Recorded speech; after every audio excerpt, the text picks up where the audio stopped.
1762년 윤월 13일 오전 창덕궁 휘녕전 뜰이었습니다. 28살의 왕세자가 아버지 앞에 꿇었습니다. 영조는 자진하라고 했습니다. 세자는 살려달라고 했습니다. 땅에 머리를 찌우며 잘못했다고 했습니다. 다시는 그러지 않겠다고 했습니다. 영조는 듣지 않았습니다. 그 주변에 서 있던 신하들도 아무 말을 하지 않았습니다. 결국 뜰의 뒤주 하나가 놓였습니다. 세자는 그 안으로 들어갔습니다. 뚜껑이 닫혔고 그 위에 돌이 올려졌습니다. 한여름이었습니다. 8일 뒤 뚜껑이 열렸을 때 세자는 이미 숨이 끊겨 있었습니다. 죽은 왕세자의 이름은 이선이었습니다. 영조는 아들에게 사도라는 시호를 내렸습니다. 생각할 사, 슬퍼할 도. 죽인 뒤에 슬퍼한다는 뜻이었습니다. 그가 어떤 사람이었는지를 기록들은 저마다 다르게 전합니다. 광증에 걸려 궁인 수십 명을 죽인 위험한 인물이었다는 기록이 있습니다. 노론의 정치적 음모에 희생된 비극의 주인공이었다는 해석도 있습니다. 반란을 준비하다가 아버지에게 선수를 빼앗겼다는 주장도 있습니다. 한 가지만은 어느 기록도 부인하지 않습니다. 아버지가 아들을 뒤주에 가두어 굶겨 죽였습니다.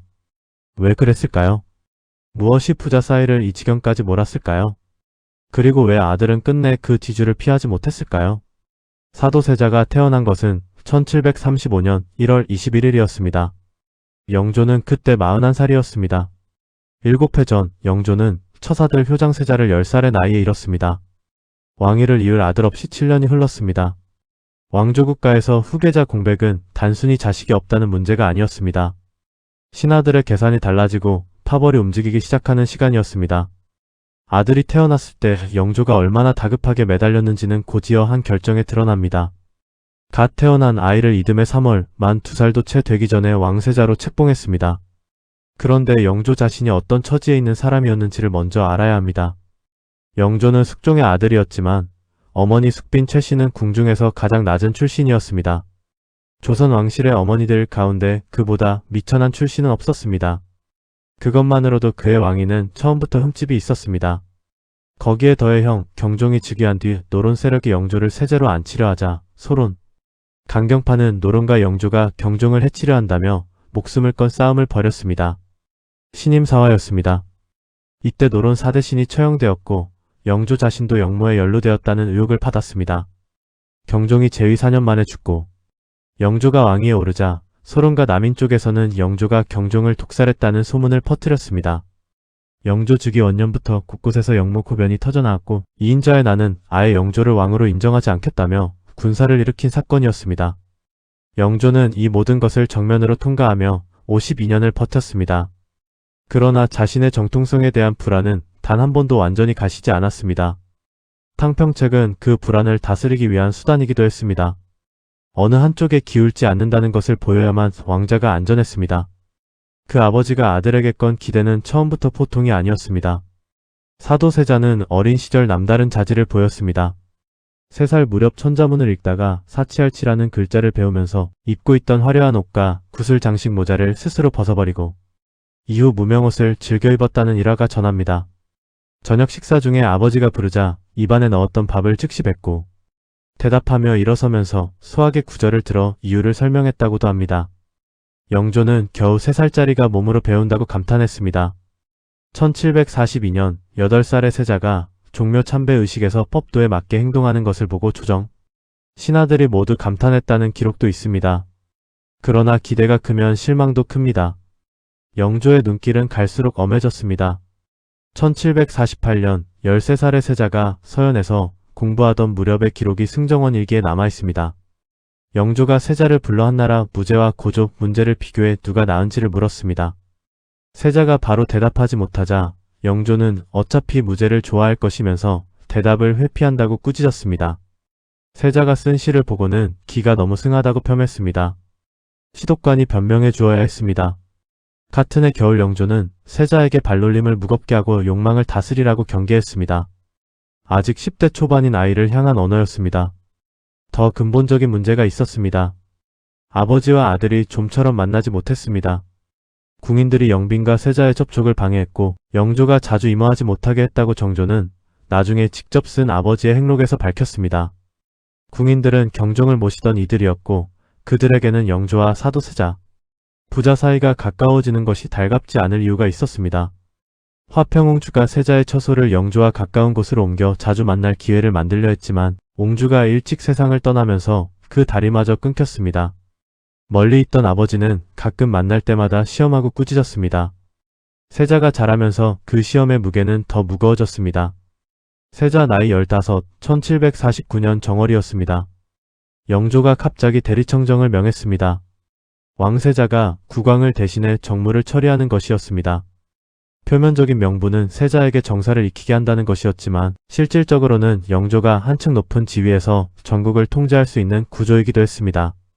신하들이 세자를 통해 처리하는 일도 결국 영조에게 보고되어야 했고 영조가 허락해야 집행되었습니다. 15살에 정무를 맡았습니다. 그 직전까지 부자간에 큰 문제가 없었다는 기록도 있습니다. 그러나 대리청정을 시작하면서부터 균열이 본격화됩니다. 정무를 재결하는 자리에서 영조는 세자를 수시로 불러 질책했습니다. 조정 신하들 앞에서 꾸짖는 일도 있었습니다. 세자가 한겨울에 눈밭 위에서 대제하다가 건강이 상한 기록이 무렵부터 나옵니다. 궁중을 휩쓴 홍역을 앓고 난 직후 엄동설 안에 눈 위에 꿇어앉아 대기했고 그 뒤로 천둥을 두려워하는 이상 증세가 생겼다고 한중록은 전합니다. 뇌 또는 벽이라는 글자만 보아도 몸을 떨었다고 합니다. 1752년의 일이 있었습니다. 영조가 총애하던 후궁 문소희가 세자의 생모 영빈 이씨에게 불손하게 굴자 대비가 이를 꾸짖는 사건이 벌어졌고 영조는 그 파장으로 선입파동을 일으켰습니다. 세자는 대제하다가 머리가 돌에 부딪혀 망건이 찢어지고 이마에서 피가 날 때까지 땅에 머리를 찧었습니다. 이런 일들이 쌓였습니다. 영조가 경희궁으로 이어하고 세자는 창경궁에 머물면서 두 사람 사이의 거리는 물리적으로도 더 멀어졌습니다. 궁궐이 달랐으니 중간에서 오가는 말들이 걸러지거나 덧붙여지기 쉬웠습니다. 세자의 스승으로부터 그의 동태를 영조에게 알린 김상로라는 인물이 있었습니다. 조정 신하들이 아버지와 아들 사이를 걱정할 정도로 나빠지고 있다고 기록은 전합니다. 김상로는 세자를 옹호하는 척하면서 실제로는 세자의 행동을 과장하거나 왜곡해 영조에게 전했습니다. 1758년 영조가 명릉으로 행차하는 길에 세자가 건강이 좋지 않아 경기 감령에 잠시 들렀다 돌아간 일을 두고 김상로는 이것이 세자가 군대를 일으키려 한 것이라고 영조에게 고했습니다. 영조는 실제로 세자 폐위 정교를 밤에 승정원에 내렸습니다. 도승지 채제공이 신하들을 이끌고 국왕을 설득해 겨우 거두어들인 일이었습니다. 세자를 지켜주려는 신하들이 없었던 것은 아닙니다. 채제공이 있었고 이의장이 있었습니다. 이의장은 아버지가 아들의 허물을 공개적으로 드러내는 방식이 잘못되었다고 직접 영조에게 진언했습니다. 그러나 그것은 흐름을 잠시 늦출 수는 있었지만 돌리지는 못했습니다.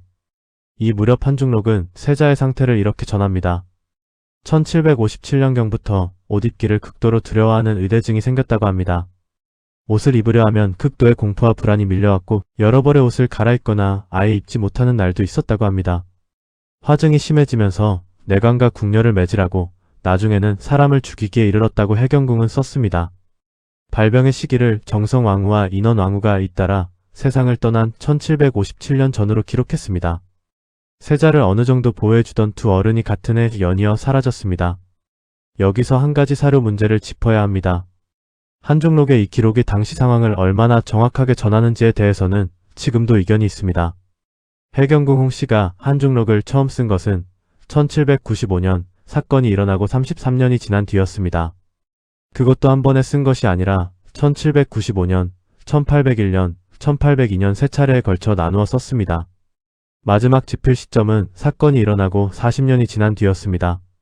더 중요한 것은 집필 동기입니다.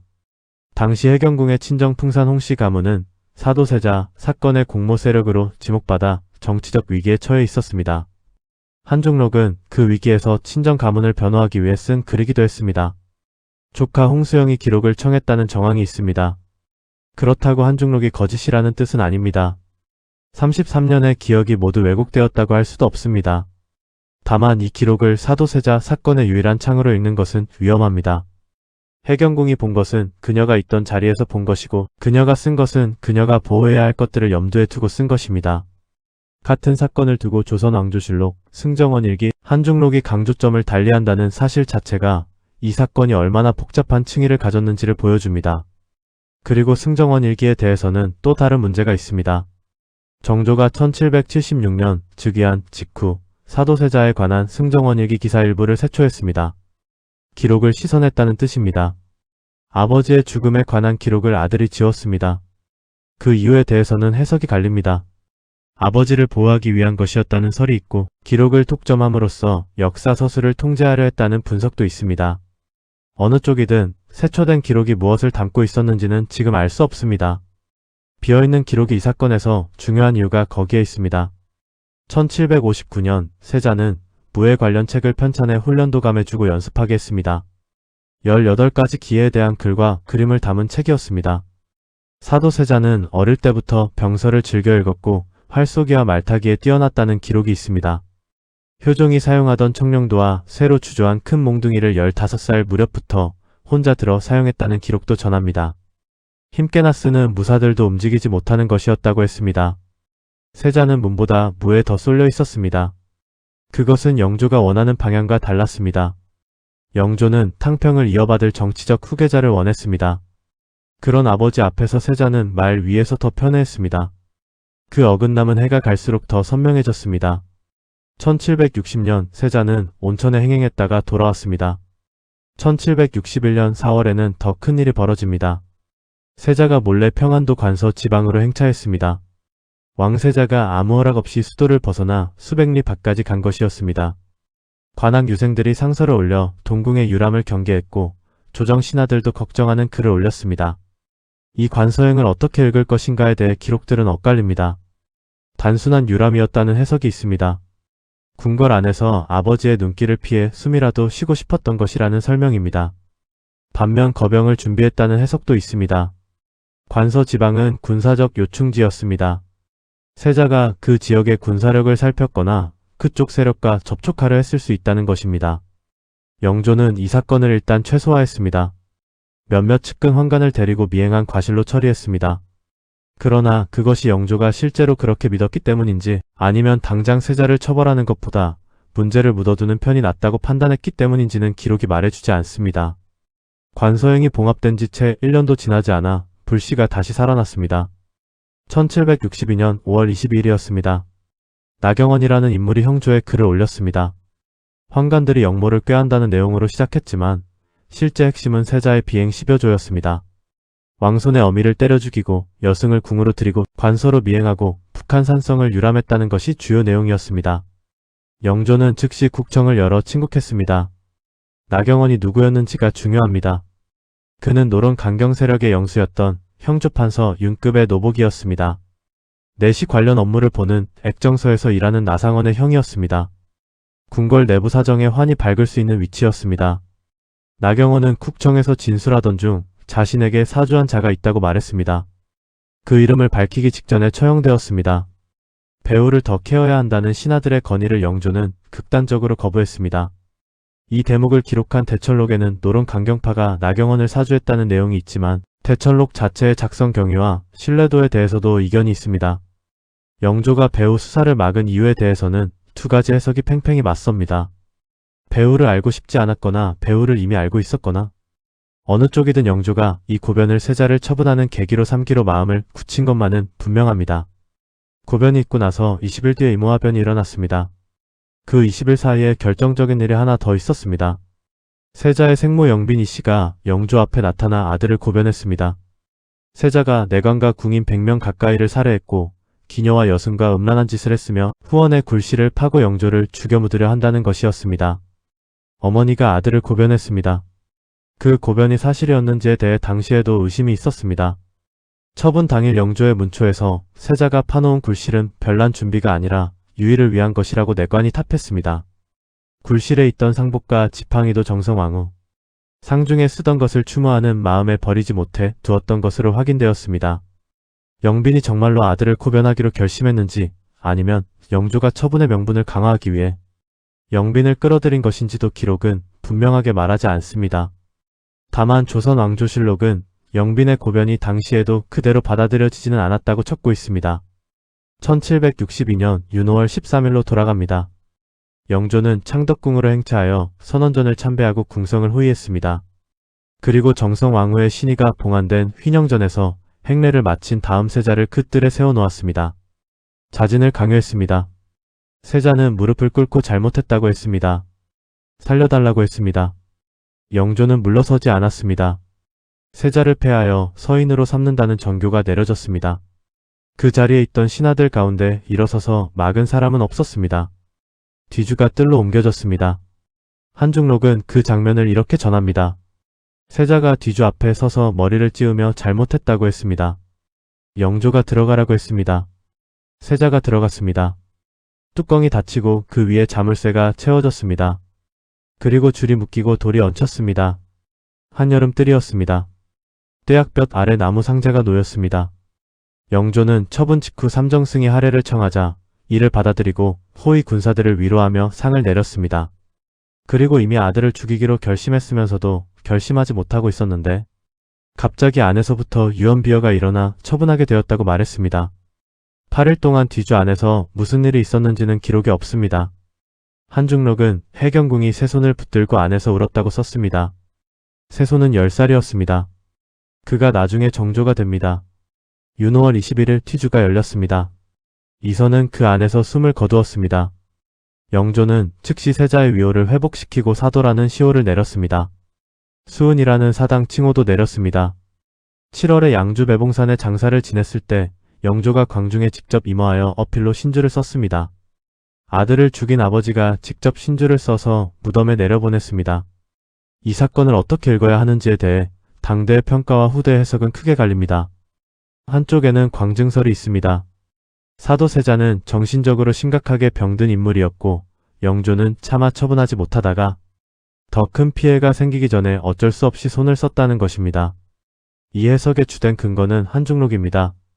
해경궁은 세자가 의대증을 앓았고 내관과 궁녀를 실제로 죽였으며 상태가 갈수록 나빠졌다고 썼습니다. 영조실록도 세자의 병이 심해지면서 궁비와 환시를 죽이고 괜찮아지면 후회하곤 했다는 내용을 담고 있습니다. 이 해석에서 영조는 비정한 아버지이기 전에 나라를 책임진 군주였고 세자의 광증이 왕실과 국가를 위협하는 수준에 이르렀다고 판단했다는 것입니다. 영조가 세자를 문초하면서 보인 격분과 슬픔의 기록이 이 해석을 뒷받침하기도 합니다. 다른 쪽에는 당쟁이 생설이 있습니다. 노론이 사도세자를 정치적으로 제거하기 위해 영조를 부추기고 조작했다는 것입니다. 이 해석에서 사도세자는 소론과 가까운 성향이었고 탕평을 자신들에게 불리한 방식으로 운용할 차기왕으로 여긴 노론이 세자가 왕위에 오르기 전에 제거하려 했다는 것입니다. 나경원의 고변이 노론 강경파의 사주에서 비롯되었다는 대천록의 기록, 배후 수사를 막은 영조의 행동, 나경원이 배후를 밝히기 직전에 처형된 정황이 근거로 제시됩니다. 그런데 두 해석 모두에 동시에 쉽게 설명되지 않는 부분이 있습니다. 광증설만으로는 영조가 왜 배후 수사를 막았는지를 설명하기 어렵습니다. 당쟁이 생설만으로는 세자가 실제로 궁인들을 해쳤다는 기록들을 모두 정치적 조작으로 볼 수 있는지가 불분명합니다. 정병설 서울대 교수는 반역설을 제기했습니다. 세자가 실제로 반란을 준비하고 있었고 영조가 그것을 포착하여 선수를 쳤다는 것입니다. 관서형이 단순 유람이 아닐 수 있다는 정황, 후원의 굴실, 세자 주변의 무인들과의 접촉 등이 근거로 거론됩니다. 그러나 이 해석에도 반론이 있습니다. 반란의 증거로 거론되는 것들 대부분이 영조 쪽에서 의심한 내용이지 세자가 실제로 그것을 추진했다는 독립적인 증거가 없다는 것입니다. 세 해석 중 어느 것도 사건 전체를 완전히 설명하지 못합니다. 역사학계는 지금도 논쟁 중입니다. 이 사건을 둘러싼 가장 큰 사료 문제를 다시 짚을 필요가 있습니다. 영조실록은 정조 제2시절에 편찬되었습니다. 정조가 아버지를 옹호하는 방향으로 서술이 이루어졌을 가능성이 있습니다. 반대로 한중록은 친정을 변호하려는 해경궁의 목적이 개입된 문서입니다. 승정원 일기는 가장 날 것에 가까운 기록이지만 정조가 세초하여 핵심 부분이 빠져 있습니다. 이재난고처럼 동시대 인물의 일기가 있지만 기록자의 위치와 정보 범위에 한계가 있습니다. 결국 이 사건은 모든 기록이 어떤 방식으로든 편집된 채로 남아 있습니다. 가장 정직한 기록을 쓰고 싶었던 사람도 쓸 수 없는 것들이 있었습니다. 사도세자가 죽고 14년이 지난 1776년 3월 영조가 죽었습니다. 세손이 왕위를 이었습니다. 즉위한 날 조정 신하들에게 내린 첫 번째 유눔에서 그는 이렇게 말했습니다. 과인은 사도세자의 아들이다. 조선 조정이 얼어붙었습니다. 사도세자는 죄인으로 패서인된 뒤 죽은 사람이었습니다. 그 아들이라는 선언은 정치적으로 위험한 말이었습니다. 그런데 세왕은 즉위하자마자 그것을 첫 마디로 꺼냈습니다. 위험하다는 것을 모를 리 없었습니다. 그것이 경고임을 모를 사람도 없었습니다. 정조는 이후 조심스럽게 그러나 끈질기게 아버지를 추승해 나갔습니다. 묘소 이름을 영원으로 하고 사당을 경모궁으로 고쳤습니다. 제위 13년째인 1789년에는 묘소를 수원으로 옮기고 현룡원으로 이름을 바꾸었습니다. 그리고 그 부근에 수원화성을 지었습니다. 완전히 새로 설계한 계획 도시였습니다. 정조가 아버지 곁에 있기 위해 그리고 훗날 자신도 그곳에 묻히기 위해 만든 도시였습니다. 정조는 왕으로 추승하는 것보다 아버지의 발병 이전, 어진 마음을 기록으로 남겨 알리는 것이 진정한 효라고 했습니다. 1789년 직접 쓴 사도세자의 행록에서 그는 아버지가 서연에서 얼마나 뛰어난 식견을 보였는지 탕평과 인해의 도리를 얼마나 깊이 이해하고 있었는지를 구체적으로 서술했습니다. 광증에 걸린 위험한 세자가 아니라 성군이 될 수 있었던 왕자의 모습을 복원하려 했습니다. 정조는 1800년에 죽었습니다. 그 뒤로도 거의 100년이 지난 1899년 고종 때에 이르러서야 사도세자는 장종으로 추승되어 종묘에 들었습니다.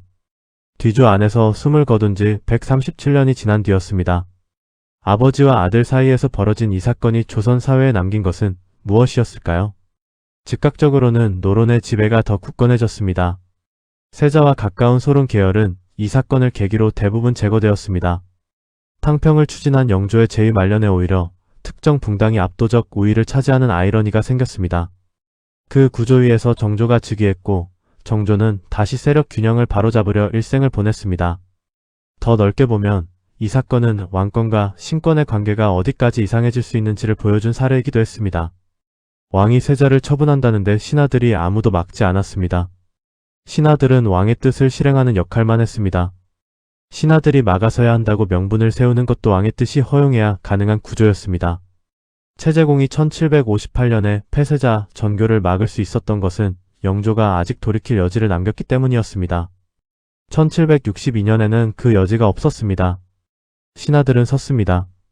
세자는 뒤주에 들어갔습니다. 처음 질문으로 돌아옵니다. 왜 아버지는 아들을 뒤주에 넣었을까요? 그리고 왜 아들은 끝내 그 뒤주를 피하지 못했을까요? 광증서를 택한다면 대답은 이렇습니다. 아버지는 자신보다 나라를 먼저 생각했고 아들은 병이 그를 그 자리까지 데려갔습니다. 당쟁이생서를 택한다면 대답은 달라집니다. 아들은 권력을 가진 자들에게 위협이 되었고 아버지는 그 압력을 감당하지 못했거나 그 압력에 편승했습니다. 반역서를 택한다면 또 다릅니다. 아들이 먼저 움직이려 했고 아버지가 먼저 손을 썼습니다. 세 해석이 가리키는 것은 저마다 다르지만 한 가지를 공통으로 가리킵니다. 두 사람이 처음부터 같은 공간에 있을 수 없는 구조였다는 것입니다. 아버지는 52년을 버텨야 하는 왕이었고 아들은 그 왕을 대신할 세자였습니다. 권력은 하나뿐이었고 두 사람은 하나의 왕자를 향해 서로 다른 방향에서 손을 뻗고 있었습니다. 어느 해석이 옳은지는 지금도 결론이 나지 않았습니다. 세초된 기록이 무엇을 담고 있었는지를 우리는 알 수 없습니다. 한중록에 숨긴 것이 있는지도 알 수 없습니다. 나경원이 죽기 직전에 하려 했던 말도 들을 수 없습니다. 뒤주는 나무로 만든 물건입니다. 식량을 보관하는 데 쓰는 것이었습니다. 그 안에 사람이 들어갔습니다. 그리고 8일이 지났습니다. 그 좁고 어두운 공간 안에서 무슨 생각을 했는지는 아무도 기록하지 않았습니다. 기록할 수 있는 사람이 없었습니다. 실력으로는 넘을 수 없는 것이 있었던 사도세자처럼 오늘날에도 아무리 유능하고 자질이 있어도 끝내 막히는 구조는 존재합니다. 그 구조가 왕조의 형태를 하고 있는지 아닌지만 다를 뿐 한자리에 두 사람이 들어설 수 없다는 원리는 그때도 지금도 같습니다. 사도세자가 부딪힌 것이 아버지의 칼이었는지 붕당의 음모였는지 자기 자신이었는지 그 질문에 답하는 방식이 우리가 권력을 어떻게 보는지를 드러냅니다. 그 판단은 각자의 몫입니다.